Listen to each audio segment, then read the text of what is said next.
என்ன ஒரு குதிரையில சவாரி பண்ணலாம். இல்ல நான் 2 குதிரையும் சேர்த்து பூட்டி நானு சாரட்டு வண்டி மாரி ஓட்டுவேன்னு சொன்னா, அது அந்த 2 குதிரையும் ஒத்துக்கணுமே! அப்படி ஒத்து போற அளவுக்கு பெண்கள் வந்து ஆ சகிப்புத்தன்மையோடையும், இல்ல தன்னை வந்து அ ஆ ஒரு ஆப்ஷனா எடுத்துக்கிறது. இல்லாட்டி இட்ஸ் ஓகே. நான் 2ல ஒருத்தரா, 10ல ஒருத்தரோ, 4ல ஒருத்தராவே இருந்துக்க பரவால்ல அப்படின்ற மாரி இருக்கு. அப்போ ஏன் ஒரு ஆணால மட்டும் இப்படி பண்ண முடியாது?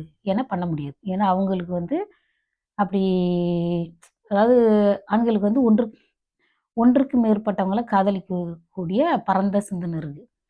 இல்ல நான் சும்மா வெறுப்பேத்துறதுக்கு நான் சொன்னேன். இப்போ அந்த இது சொல்றேன். ரெட்டைவால் குருவி படத்துல பார்த்தீங்கன்னா, அப்படி ஒரு கடுப்பா போச்சு. அந்த படத்தோட கிளைமாக்ஸ பார்த்தீங்கன்னா, நமக்கே வாந்தி வர்ற மாரி இருக்கு. சரிங்களா? எனக்கு அப்படியே ஐயோ! கன்றாவியன்னு. அப்பா வாந்தி வர்ற மாரி இருக்கு. கரெக்ட்டா அந்த கிளைமாக்ஸே அதான். 2 பொண்ணுங்களும் பிரெக்னன்ட்டா இருக்கு. 2 பொண்ணுங்களும் அத பார்த்தா எனக்கு வந்த ஆத்திரத்துக்கு இந்த உலகத்துல அந்த படத்தையும் பார்த்துட்டு, பொறுமையா நீங்க வீடு வந்து சேர்ந்துருக்கீங்கன்னா, உங்களுக்கு எம்புட்டு மனதைரியம் இருக்கணும். குடைக்குள் மலைய விட மோசமா இருக்குது. 2 பொண்ணுங்களும் அப்படியே 2, 3 பிள்ளைங்கள வச்சுக்கிட்டு, 2 பிள்ளைங்களும் வயித்த தள்ளிக்கிட்டு நிக்குது. Really bad, really bad. அது எப்படி 2 பேரும் ஒரு ஆள கல்யாணம் பண்ணிக்கிட்டு 2 பேரும் பிரெக்னன்ட்டா இருப்பாங்க. வேணா அந்த கிளைமாக்ஸ பாருங்க. அப்புறம் வந்து பார்த்தீங்கன்னா, சினிமாவுல வேற இன்னொரு டைரக்டர் யாருன்னா, கே.எஸ். ரவிக்குமார். பாட்டாளின்னு ஒரு படம். அதுல பார்த்தீங்கன்னா, தேவயானியும், ரம்யா கிருஷ்ணன் ஜோடி. அப்புறம் வீரான்னு ஒரு படம். அவர் எடுத்த படங்க. அதுல பார்த்தீங்கன்னா, ரோஜாவும், மீனாவும் ரஜினிக்கு ஜோடி.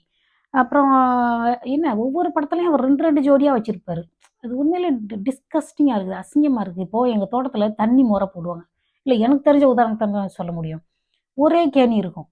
அண்ணன், தம்பி 2 பேருக்கும் நிலத்த பிரிச்சுருவாங்க. இப்போ திங்கட்கிழமை அவங்க அவங்க நிலத்துக்கு தண்ணி பாய்ச்சுறாங்கன்னா, செவ்வாய்க்கிழமை தம்பி தண்ணி பாய்ச்சுவார். ஸோ இது ஒரு நாள் விட்டு ஒரு நாள் தண்ணி பாய்ச்சுறது. இப்ப இந்த மாரி கல்யாணம் பண்றாங்களே, இது என்ன முறையில இது என்ன முறை? இது இது வந்து முறைப்படி தான் இந்த மாரி கல்யாணம் நடக்குதா?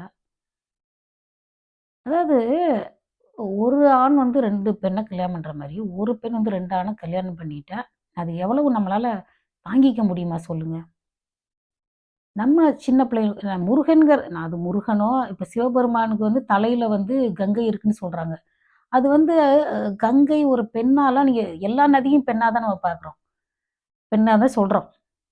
ஆமா. எதுவுமே சுத்தமா இருக்காது. அந்த பெண்ணுன்னு நம்ம கங்கைய சொல்றதுக்கு என்ன காரணம்னா, இந்த ஒட்டுமொத்த இந்தியாவோட நிலப்பரப்பை நீங்க ஒரு சிவனா பார்த்தீங்கன்னா, அது வந்து சிவனோட தலைக்கு இந்த பக்கம் இருக்குது கங்கை. ஒட்டுமொத்த இந்தியாவையுமே ஒரு சிவனோட வடிவமா பார்த்தோம்னா